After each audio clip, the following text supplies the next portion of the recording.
So we're going to be in John chapter 8 today. I saw a number of you guys bring your Bible with you. I love that. John chapter 8. You can pull it up on your device if you want to. It'll be on the screens. And if you're a note taker, every week you can always go to the Cokesbury app, and we've got some fill in the blanks for you. If you're like me, that kind of helps you stay focused. And so I hope that you guys will take advantage of that. I don't know how many of you guys are old enough to remember commercials. Like, not the YouTube kind of commercial that you can go speed through in 5 seconds. I'm talking old school, kind of pre-DVR. Got to sit there and watch the entire thing and just watch your life waste away before your eyes. I'm talking about that kind of commercial. I don't know how it is for you, but the only time I really see commercials is during live sports. We either record or stream everything just so we can get through those commercials. When our kids were little, we would often record cartoons and other stuff that they wanted to watch. And I remember one day we're sitting there, and what we were watching on the DVR ended, and so it switched over to live programming, and this commercial comes on. And it was for a particular product called Floam. You remember Floam? It's one of the fallouts from Nickelodeon. Nickelodeon's caused a lot of pain in a lot of parents' life. 1994, our first son was born in 96, so Floam had been developed a couple of years before he came along. And these are little styrofoam packets that you mixed with water, and then they would get firm enough that you could then mold and shape a lot of different things, right? You can make sandcastles, you can make dinosaurs, you can shape it into the form of a car. And these commercials were like quick cuts. And they were filled with all of these kids, and they're all happy and running through the fields to the sound of music. And everybody's like living their best life. And all you need to do to make that best life a reality in your life is, well, you got to get yourself some Floam. And at the end, the announcer comes on and says, hey, if you purchase Floam in the next 15 minutes, we will double your order for less money, and you can have twice the fun and the excitement. And I can still remember it.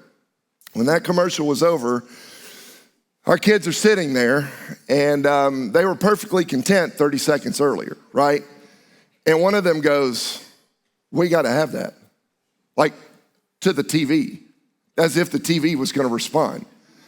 And his brother jumps in, Dad, we need Floam. Like, it'll be awesome. We'll never complain again.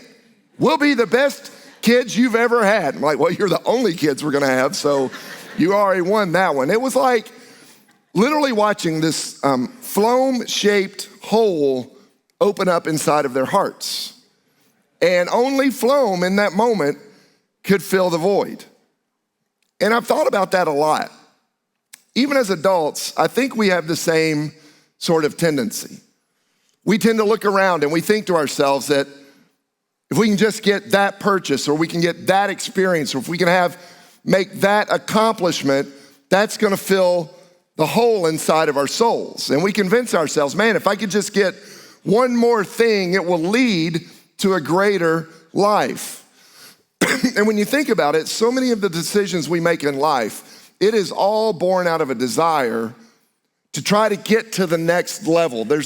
It's almost like there's this dissatisfaction that wells up inside of almost every human being, where we just convince ourselves that we're not quite living the life that we could live. And so that often leads to a sense of disappointment, because you purchased that thing, or you go on that trip, or you have that experience, or you reach that accomplishment, and for a while it is awesome, but it never seems to quite be enough, because it does not fill the hole inside of our hearts. And it's frustrating. When you live your life in constant pursuit of the next great thing, it often leads us to a place of real darkness.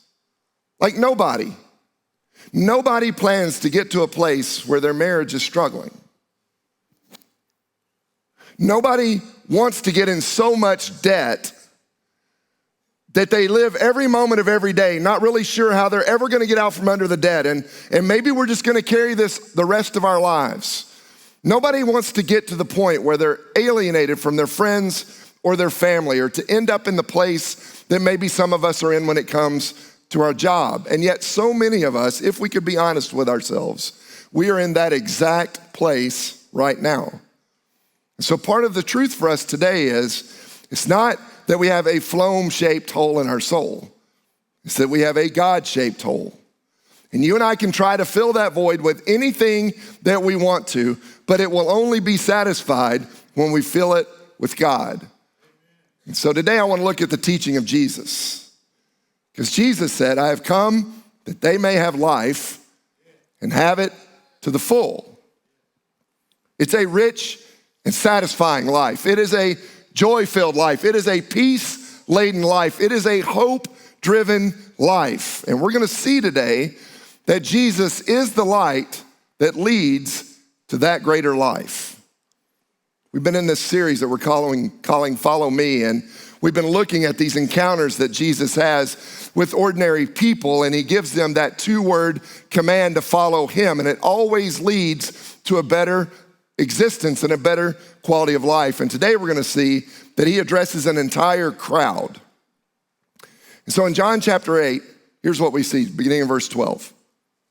It says, Jesus spoke to the people once more and said, I am the light of the world. If you follow me, you won't walk in darkness because you'll have the light that leads to life. Now, I wonder how many of us would like to have a little bit more light in our life right now. Maybe you have to face a little less darkness. Maybe wake up tomorrow morning and be just a little bit less frustrated or experience a little less despair. I wonder how many of us, if we could be honest, we'd really like to wake up with a little more joy or maybe experience just a little bit more peace or go through life knowing that God is working and moving inside of our lives. Listen, the next purchase is not going to get you there. The next experience is never going to lead you down that path. It's not going to fill that space in your life. Jesus is saying, if you follow me, I am the light that leads to life. And if you follow me, I can lead you to the things that you're looking for most in your life, because whether you realize it or not, only God can fill that space. Now, with that in mind, I've got a couple of thoughts that I think will help us follow Jesus as the light that leads us to life. And the first one is this: step back from judgment. Just step back from judgment. A couple of weeks ago, if you were here, you heard me talk about my favorite dog, Max. Max died, and now we've got these 2 beasts that live with us, Wrigley and Sadie. But in between those dogs, we had a dog named Boone. Boone was a blue tick hound. We thought, since that dog breed ought to be the national dog breed, right? That it would be really cool if we got a blue tick hound. What we did not realize is that you got to be careful what kind of blue tick hound you get. Some are raised to be hunting dogs. Some are raised to interact with human beings. Boone was not raised to interact with human beings. And I'll be honest with you, Boone was a complete jerk. But that dog had big ears, and he did exactly what he wanted to do. And so very early on, we made the decision, we got to get this guy to obedience school if he's going to continue to live in our house.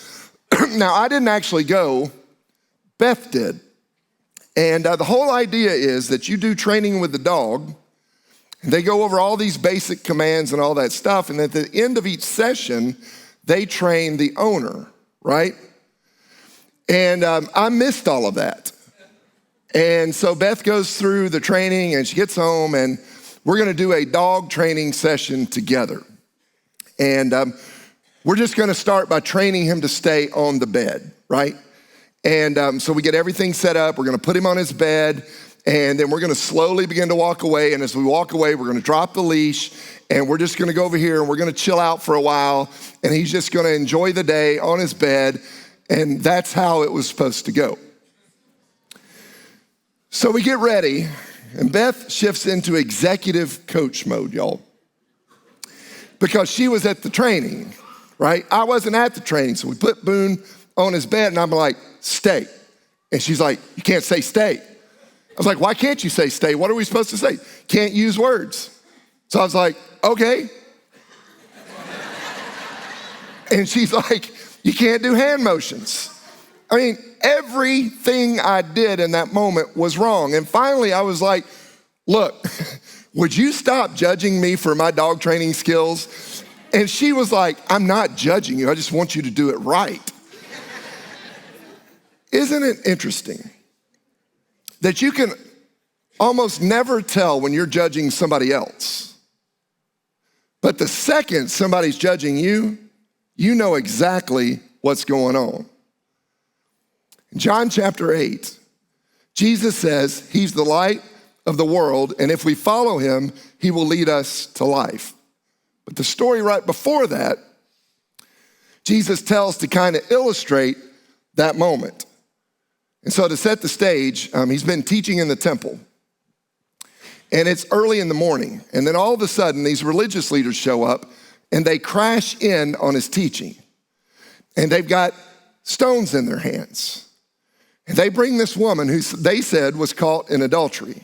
And in verse 4, they said this, "Teacher, this woman was caught in the act of adultery. The law of Moses says to stone her.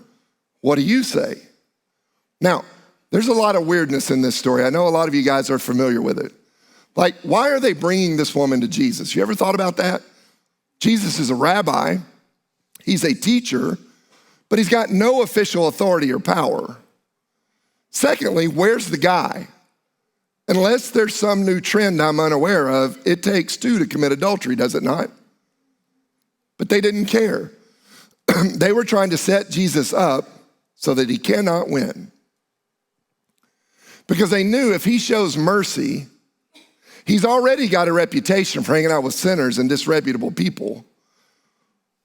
This will just give them more ammo to suggest, well, Jesus is amoral. He's got no standard of right and wrong. If he doesn't show mercy, if he says, go ahead and stone her, then it would ruin his reputation of compassion. And only Rome had the authority to put somebody to death. And so if Jesus told them, go ahead and throw the stones, he would have been in trouble with the Roman authorities. It is all a complete setup. And so they bring this woman, and they've got no compassion toward her whatsoever. They've got no sense of how much this surely was embarrassing her in the moment. All they have is anger in their hearts. And wisely, Jesus makes the decision, I'm not going to engage. And he kneels down and he begins to write in the dirt. Now for me, part of the power of this story is that it illustrates perfectly two different kinds of darkness. There is the obvious darkness that the woman surely felt because of her own decisions and her own sin. That was the darkness of the affair. But also, there's the darkness of the religious leaders who were all wound up casting judgment and ready to kill her. Both kinds of darkness can profoundly affect our lives in very negative ways. Isn't it easy to slip into a mindset of judgment? I mean, think about it for a second. Take something as simple as a diet. A lot of us go off and on diets. And so let's say that you've made the decision that you're gonna go on some special diet, right? You're gonna do like low carb, low fat, keto, vegan, all chocolate, whatever. And you're on it. And you're not just on it, but you're actually in a moment where you're crushing it, right? You start to feel better, you're losing some weight, you're maybe even starting to work out, and you are just straight dialed in. And then you go to a restaurant, and you're there with some friends or some extended family. Have you ever looked around, and because you're doing so good in that moment, you're like, I can't believe these people are putting that in their face, right? It's amazing how 3 months ago, that was you. But now you're working out. Now you're crushing like keto, non-whatever, and you're dialed in for the moment. Fast forward 3 months, and it may be a completely different story. It's so easy to become judgmental. And it's not just the simple things. It can also happen in our spiritual lives. So I've got this chart that I want to show you guys. This is like a spiritual growth chart, if you will, okay? So -5 would be like as far away from God as you could possibly get. And then when you move up that chart, you get to 0. That's the moment that you cross the line into faith and you start following Jesus. And then if you make it to like +5, you'd be like super spiritually mature, like on the same level as like the Apostle Paul. Now, everybody is on a different place because faith is a journey, is it not? Like, we can't expect all of us to be at 0 or +4 or whatever. But once you come to Christ, that's where the transformation begins to happen. Maybe we begin to care more about not only God, but about the needs of others. Maybe we start to become a little less selfish. Maybe we begin to realize that there's some stuff in our own lives that we need forgiveness for, that maybe we need to let go of. Maybe there's some bitterness that we've been carrying around with us, and because we're now in a relationship with Christ, all that perspective starts to change. Maybe we start to get impacted by the generosity of God's people, and we become more disciplined in how we move forward in our lives. In essence, you're starting to walk in the light. Your life starts to get better. Not perfect, but better. And then here's what I've noticed over the years.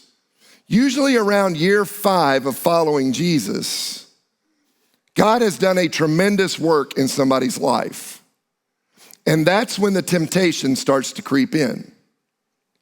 It's the desire to look back at the people who are doing all the things that we used to do and to start to judge them.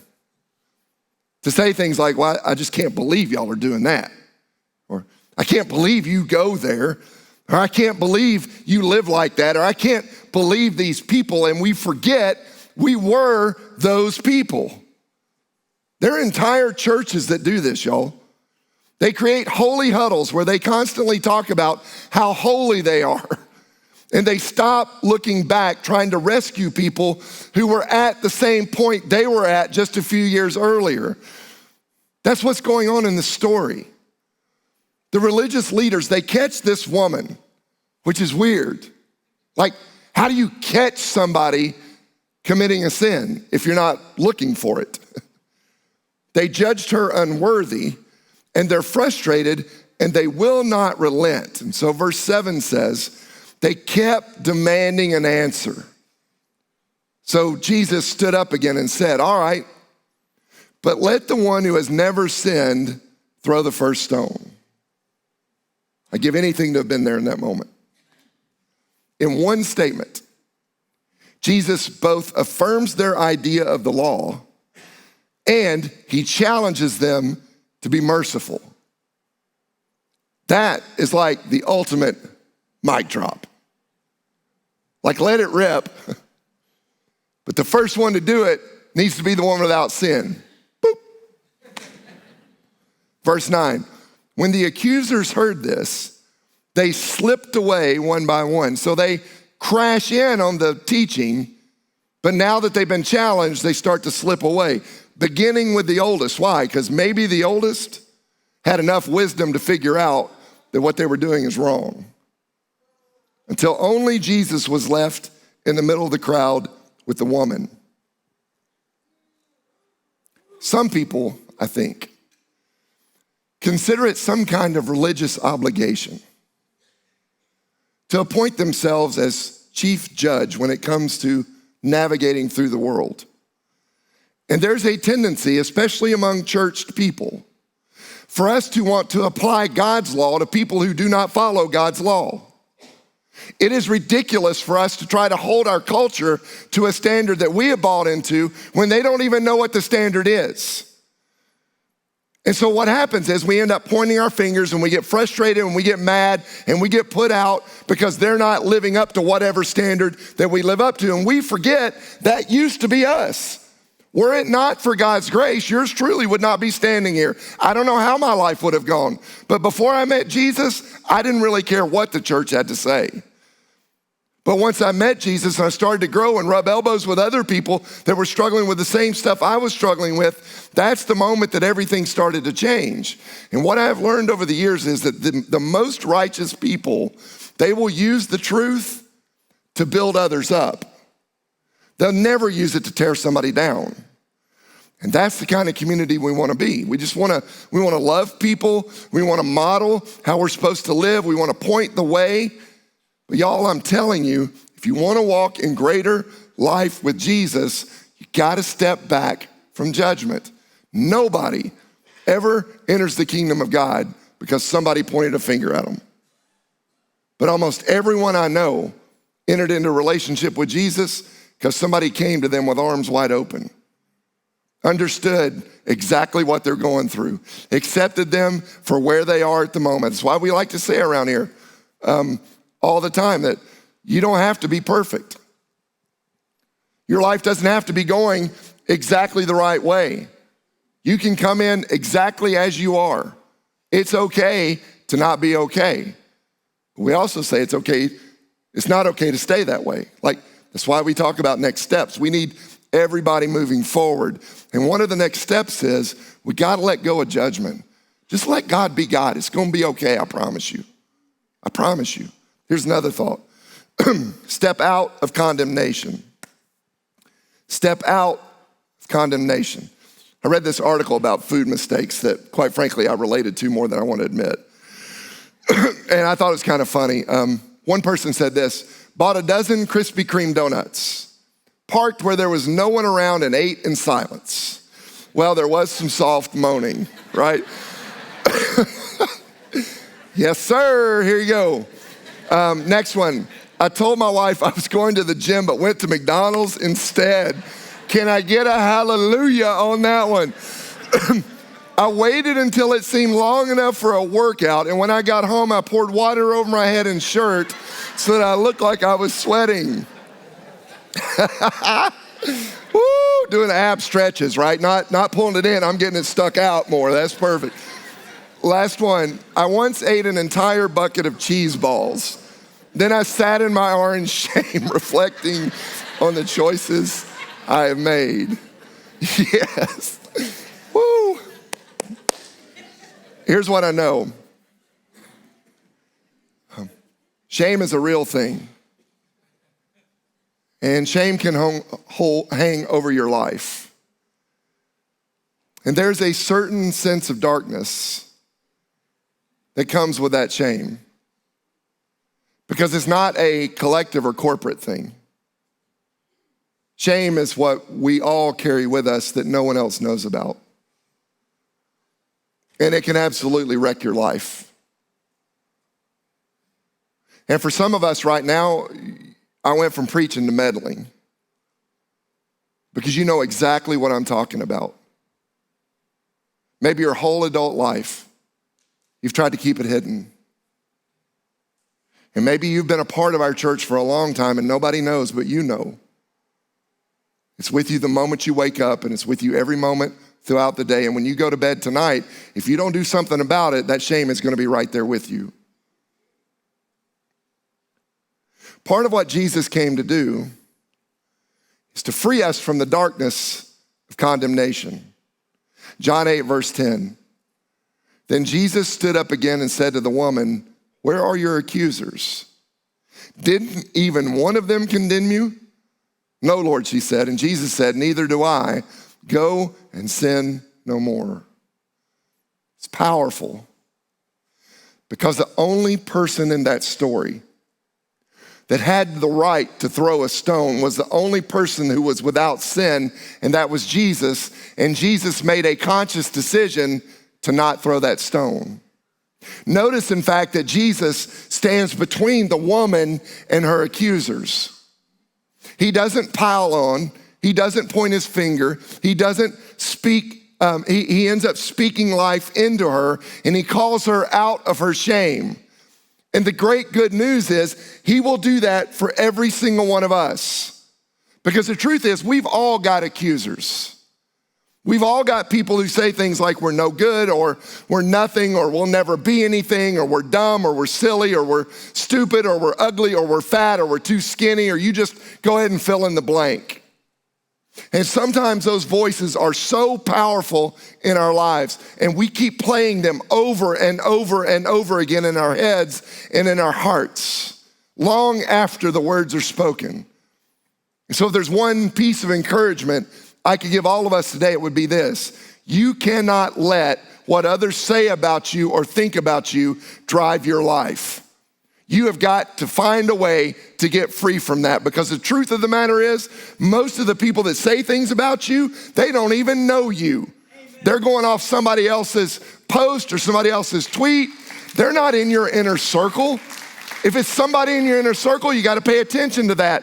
But even if it's constantly negative, at some point you got to move on. But listen, if it's somebody you're just sort of half acquainted with, who cares what they think? There was a whole book written a few years ago, Stop Looking at Your Shoes, because nobody else is. Nobody else is. So stop giving them that power. So I know the question, well, how do I do that, Stephen? Because I've been living with this my whole life. You gotta think less about what other people are saying about you, and you gotta focus more on what God says about you. How do I know what God says about me? You gotta get into his word. There are a million different things that God says about every single one of us. We are more than conquerors. We are his sons and daughters. We are heirs of heaven. You can just go on and on and on. And every time one of those negative voices speaks in, listen, when that negative voice starts firing up in your head, that's when you gotta bring it back. No. I'm not worthless, I am somebody. No, I'm not riddled with fear. I can step into life with courage. No, I'm not by myself, and I'm not a complete failure, because the tomb is still empty. That's the kind of place that we gotta be. We've all gotta learn to hang on what God says about us rather than what the critics say. Jesus says he does not condemn this woman. And then he says, go and sin no more. Now, some of us are gonna go, well, there it is right there, Stephen. That's the green light. He judged her. You've missed the whole point of the story, bro. He's not judging her. He's giving her an invitation. He's saying, if you'll get honest about your own anger or your own bitterness, if you'll get honest about your own issues or your own habits, your own sin, your own sexual past, your own temper and how it presents itself, if you'll be honest about how you love other people and about how you serve people, if you'll start getting honest about these things in your life, then you'll start walking more and more in the light. And you'll experience the life that you've always been searching for. The invitation to go and sin no more, it's not a condemnation. It's almost like, how's that been working for you?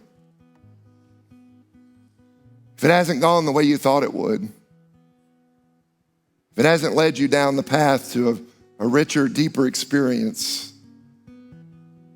if it's caused you to feel like there's something wrong in our relationship with each other,